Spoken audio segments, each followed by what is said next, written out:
This is TrailRecon, and today we're comparing Auxbeam's Philips Spotlight with Rigid Industries D2 Hyper Spotlight. If you're thinking about buying either one of these lights, guys, you're going to want to stay tuned.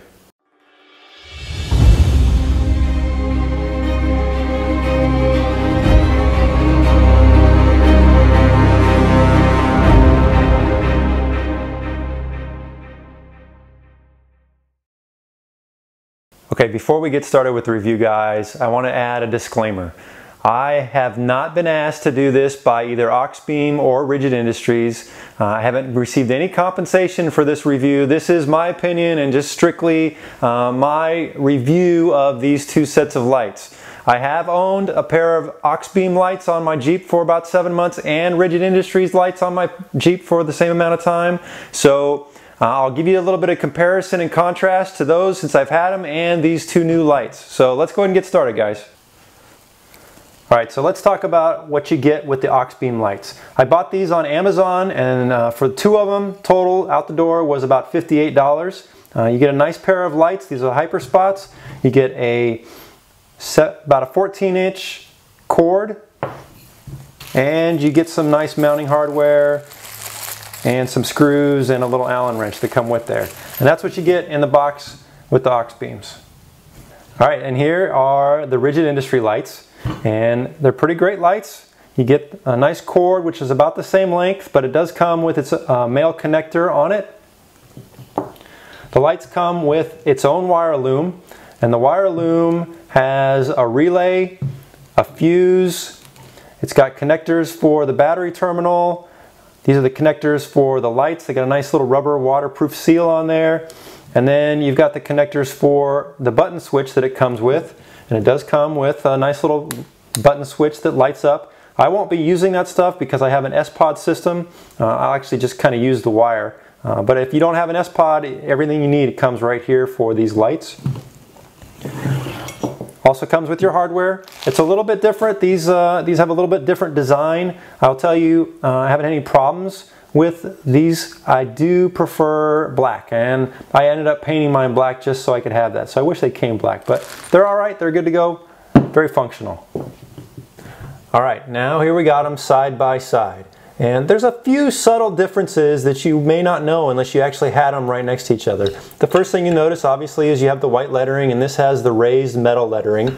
The rigid lights, the screws on here are actually raised where these are flush.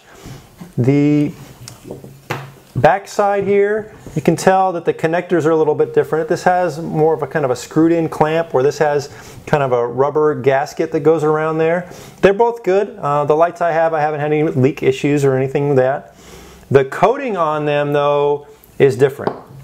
Rigid Industries powder coats their stuff, and Auxbeam, I think this is just some kind of enamel coating. So let me show you what it looks like compared to the old lights that I've had on my Jeep for the last 7 months. So take a look at the lights side by side. These are the 7-month-old ones, and these are the new ones. Now this one doesn't have the Philips lens, but you can see the coating. This is just really grayed out, feels rough, not as nice. But the other thing that you notice, and I don't know if the camera is picking it up, but the lens on the older one is yellow. I mean, there is definitely a yellow hue to that, and these are only 7 months old, where you can see this one is nice and clean.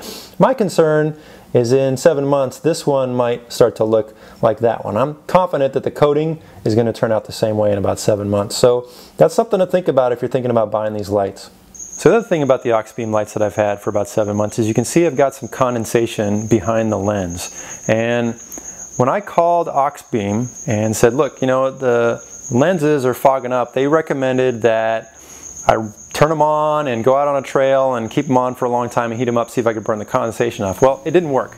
And so after 8 emails back and forth and sending them pictures, they finally sent me these replacement lights to replace these. But it wasn't an easy process, but they were able to finally fulfill the warranty, which I appreciated.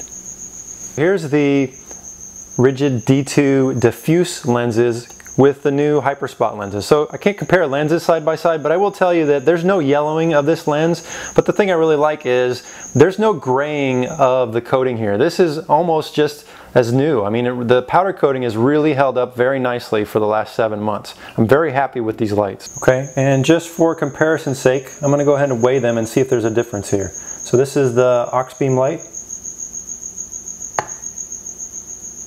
And that comes in at about 15 ounces.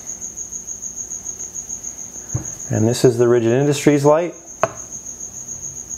And that comes in at 1 pound, 1 ounce. So there's a little bit of a difference between the two. So now the comparison everybody's been waiting for. Let me plug them in, let's go outside and turn them on and see if there's a difference side by side. Alright guys, so we've got them all hooked up and now is the moment of truth. I'm going to turn them on and let's see what we got. Oh, look at that. There really is a difference. Okay, so the light on the left, do you want to take a guess? That's the Auxbeam. The light on the right is the Rigid. So there's obviously a more focused light with the Rigid Industries light, whereas the Auxbeam one, it's actually definitely bigger, but it doesn't seem as intense as the Rigid light as well. So that's pretty interesting. I didn't really expect that. So we're out here at a park just down the street from our house, and we're going to throw the lights down the street just to kind of give it a real world test. The garage test was interesting, but let's see what they look like outside. So here we go. So this is the Auxbeam. It's got a pretty significant amount of light, good visibility down this trail.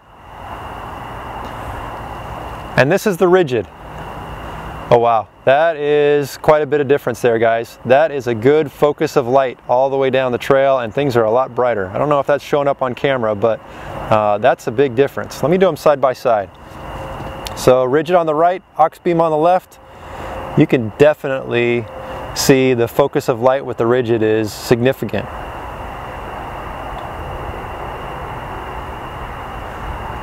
Again, the Rigid and the Auxbeam. Yeah, I'm going to say for spotlight purposes, the Rigid's got it beat, guys. That's our review of the Auxbeam and the Rigid spotlights. I got to tell you, this is a case of you get what you pay for. You know, it's budget minded to go with the Auxbeams, but I think in the end you're not going to be happy with the coating, the yellowing of the lenses, and the quality of the light beam. The Rigid lights just outperform it in every case. I'm sold. I'm going to throw those Rigids on the front of my Jeep, and that's probably all I'm going to run from here on out. So tell me what you all think in the comments. Do you think you're going to go budget? Do you think it's worth spending the extra dollars? I'd be curious to hear what everybody thinks. If you're not a subscriber, please subscribe to the channel. And until next time, guys, we'll see you out on the trail.